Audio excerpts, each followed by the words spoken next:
Hello students, तो आज आपका स्वागत है हमारे यूट्यूब चैनल एडोजाइट ट्यूटोरियल्स में। तो आज हम देखने वाले हैं दिल्ली यूनिवर्सिटी का एक सब्जेक्ट जिसका नाम है radio and cinema in India, जिसमें कि आपका एक जो क्वेश्चन है भारतीय फिल्मों में महिलाओं का प्रतिनिधित्व, मतलब कि भारतीय फिल्मों में महिलाओं की क्या सहभागिता है तथा वह किस प्रकार इन फिल्मों में काम करती है। आइए बच्चों, बिना टाइम को वेस्ट किए हुए हम अपने टॉपिक पे चलते हैं।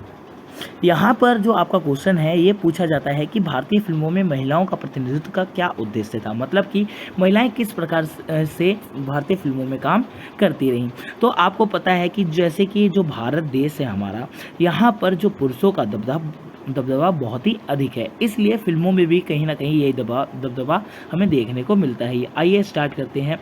यहाँ पर बताया गया है कि भाई जो बैकडल के अनुसार, जो बैकडल है इनके अनुसार कहा गया है किसी भी फिल्म में कम से कम 2 महिलाओं का चरित्र हो, मतलब कि किसी भी मूवी में कम से कम 2 महिलाएं हो, वो आपस में जब बात कर रहे हो तो उसमें किसी पुरुष के बारे में बात ना होकर किसी अन्य विषय या किसी महिला किरदार पर हो। अगर हिंदी समेत अन्य भाषाओं की फिल्मों की अगर हम परख करते हैं तो क्या बताया जाता है, तो सभी फिल्मों में, सभी भाषाई फिल्मों में क्या पाया गया है कि महिलाओं को उचित प्रतिनिधित्व नहीं मिल पाता है। हम सभी जानते हैं कि भारतीय फिल्मों में भारतीय जो फिल्में होती हैं, ये जो इंडस्ट्री है ये क्या है, पुरुष प्रधान देश वाली है, पुरुष प्रधान है, जिसमें कि पुरुषों को अहम रोल दिया जाता है। यही कारण है कि फिल्मों की कहानियों से लेकर निर्माण तक सभी विभाग में महिलाओं की संख्या कम होती है, नगण्य होती है। इसलिए हम अब समझ सकते हैं कि भाई जो भारतीय फिल्में हैं इसमें महिलाओं का प्रतिनिधित्व बहुत ही, अब तक आप समझ चुके होंगे कि भारतीय फिल्मों में महिलाओं का दबदबा क्यों कम है। अगर हम बात करें, अगर हम पुरुष महिला पर गौर करें तो 21वीं शताब्दी के तीसरे दशक में स्थिति में उल्लेखित सुविकास था, मतलब कि 21वीं शताब्दी में जो महिलाओं का विकास है बहुत ही कम हुआ था। पिछले दिनों ओमेक्सन मीडिया और फिल्म कैंपेन ने ऑफ वुमेनिया शीर्षक ने एक रिपोर्ट जारी की, मतलब कि एक रिपोर्ट बनाएगी, और इस रिपोर्ट में पढ़ने समझने की ज़रूरत ये थी कि भाई ये रिपोर्ट भारतीय फिल्म इंडस्ट्री में महिलाओं की वर्तमान स्थिति का आंकलन कर रही थी, मतलब कि क्या कर रही थी कि ये देख रही थी भारतीय फिल्म में महिलाओं की स्थिति कैसी है। तो इसमें बताया गया है 2019 से 20 के बीच में 129 फिल्म आई, जिसमें कि हिंदी फिल्म 56 थी, तमिल फिल्म 24 थी, तेलुगु फिल्म 23 थी, मलयालम 16 थी, और कन्नड़ भाषीय फिल्म जो थी वो 10 थी। और जो ये फिल्म थी इसमें से क्या बोला जाता है, ये कितनी फिल्म थी, 129 थी, जिसमें कि 100 थिएटर में और जो बाकी फिल्में थी वो ओटीटी में प्रदर्शित हुई थी। और बैकडल के अनुसार 129 फिल्में 59 प्रदर्शित हुई थी, और इसमें से महिलाओं की जो स्थिति जिसमें अच्छी थी उसमें कितनी फिल्में थी, 41 फिल्में, जो 41 फिल्में थी वो बहुत ही अच्छी थी। तो इस प्रकार आप समझ सकते हैं कि भारतीय फिल्मों में किस प्रकार से महिलाओं के साथ भेदभाव होता है। और जितना भी आपको बताया गया है बच्चों, यही आपको पेपर में भी लिखना है, और 100% गारंटी है कि ये क्वेश्चन आपके एग्जाम में पक्का ही आएगा। तो इसे बिना टाइम वेस्ट किए हुए आप याद कर लीजिए, समझ लीजिए। ओटीटी से प्रसारित फिल्मों में महिलाओं का प्रतिनिधित्व थिएटर में प्रदर्शित हुए फिल्मों की अपेक्षाकृत बेहतर रहा, मतलब कि जो फिल्में वहां पर प्रदर्शित की गई थी उसमें जो महिलाओं के किरदार व अभिनय को जो देखा गया वो बेहतर थी। किसके प्रति, मतलब कि पुरुषों से अच्छा प्रदर्शन किसने किया था, महिलाओं ने किया था। फिल्मों में ट्रेलर के अध्ययन से पता चलता है कि वहाँ भी क्या होता था कि भाई यहाँ पे क्या बोला गया है कि भाई वहाँ भी पुरुषों को महिलाओं की तुलना में 4 गुना ज़्यादा संवाद मिलता है। संवाद का मतलब समझ लीजिए आप। संवाद का मतलब किसी भी टॉपिक के बोलचाल, डायलॉग्स की अगर बात की जाए तो जो पुरुष हैं उन्हें ज़्यादा संवाद मिलता है। अगर ट्रेलर में महिलाओं को केवल 19% संवाद मिलता है, जबकि पुरुषों को 81% संवाद मिलता है। मेल को कितना मिलता है, 81%।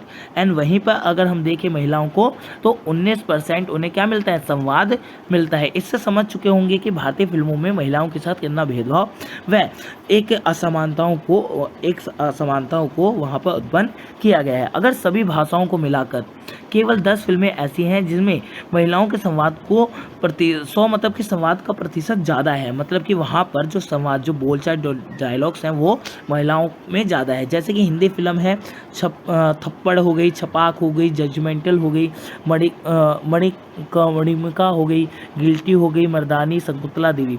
ये वह फिल्में हैं जिसमें कि महिलाओं के लिए संवाद बहुत अधिक मिला है और इसमें महिला प्रधान फिल्मों की श्रेणी में रखा गया है, जिसमें कि महिलाओं पर ही गौर किया गया है और महिलाओं का इन मूवी में जो किरदार है बहुत ही महत्वपूर्ण है।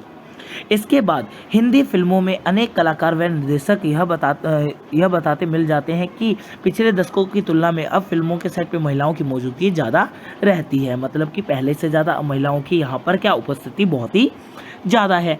निश्चित ही फिल्में निर्माण के सभी विभाग महिलाओं की हिस्सेदारी बढ़ी है, लेकिन अब सम्मानजनक अनुपात नहीं पहुंचा है। मतलब कि बोला जाता है कि अगर हमें भारतीय फिल्मों में महिलाओं की जो संख्या बढ़ तो गई, पर यहाँ पर जो उन्हें सम्मान है, जो सम्मानजनक उपस्थिति नहीं मिली है।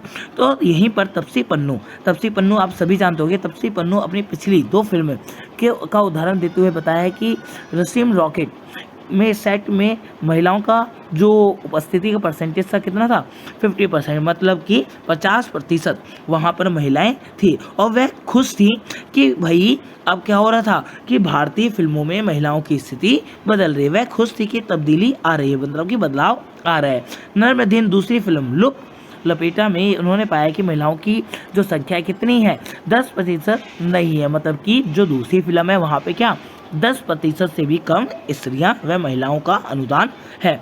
उन्होंने कहा, किसने, तपसी पन्नू ने कहा कि उन्होंने अपने अनुभव से कहा कि अनुराग कश्यप की फिल्म सेट पे महिलाओं की संख्या क्या मिलती है, अधिक मिलती है। और दरअसल दशकों से चली आ रही है परंपरा पुरुष प्रधानता की वजह से सभी विभागों में पुरुष का दबदबा चलता रहता है। मतलब कि ये कहा गया है जो पुराना समय था, जो भारत का पुराना समय था, उस समय महिलाओं का जो अधिकार था कम थे, उन्हें दबा के रखा जाता था, घर तक सीमित रखा जाता था। पर अब जो तपसी पन्नू ने कहा कि अनुराग कश्यप जो कि एक प्रोड्यूसर है, उन्होंने क्या किया, उन्होंने उनकी जो सेट पे देखा जाए तो महिलाओं की स्थिति क्या अच्छी मिली है। पर वही दूसरी फिल्म जब देखते हैं तो वहाँ पे 10% से कम महिलाएं वहाँ पे उपस्थित होती हैं। ये देखे उन्हें बुरा लगता है। तो सभी विभागों की में सहायता के तौर पर महिलाओं का प्रतिशत पहले की तुलना में आवश्यक बढ़ा है। मतलब कि अब हम देखें तो कुछ फिल्मों में 50% है, कुछ में 10, तो इसका मतलब ये है कि अब कहीं ना कहीं धीरे धीरे महिलाओं का जो प्रतिशत है वो बढ़ रहा है, किसमें, भारतीय फिल्मों में। लेकिन उन्हें विभाग संभालने की जिम्मेदारी स्वतंत्र सौंपना निर्माता हिचकते हैं। मतलब कि कुछ निर्माता हैं वो क्या सोचते हैं कि भाई जो स्त्रियां हैं, जो महिलाएं हैं, ये अपना काम मतलब जिम्मेदारी पूर्वक नहीं कर पाएंगी या कहीं ना कहीं वो काम खराब कर देंगी। और सबसे पहले उन्हें भरोसा नहीं रहता कि महिला नेतृत्व कर सकती है, मतलब कि लीडरशिप कर सकती है। शंका रहती है कि पुरुष सहायक उन्हें कहाँ मनाएंगे कि नहीं। वैवाहिक स्तर पर देखा गया है कि महिला अधिकारी के आदेश पर निर्देश मानना पुरुष, यहाँ पर बात करते हैं जब पुरुष मेहता बहुत हद तक अड़ियल अख्तियार करते हैं। मतलब कि जब हम देखें, जब मूवीज़ में जो हमारी महिलाएं होती हैं ये सहायक जब सहायता करती हैं तो जो पुरुषों का व्यवहार होता है इनके साथ अच्छा नहीं होता, जबकि महिलाएं सहायकों को पुरुष के आदेश निर्देश मानने में कोई दिक्कत नहीं होती। पर वहीं पर अगर हम देखते हैं जो मेल हैं, जो हमारे पुरुष लोग हैं, जब ये ऑर्डर देते हैं, जब ये किसी चीज़ को बोलते हैं तो महिलाओं को इन आदेशों को पालन करने में कोई परेशानी नहीं होती है। तो यहाँ पर बच्चों आपका ये टॉपिक पूरा कवर होता है और ऐसे ही वीडियो को देखने के लिए हमारे साथ बने रहे। Thank you.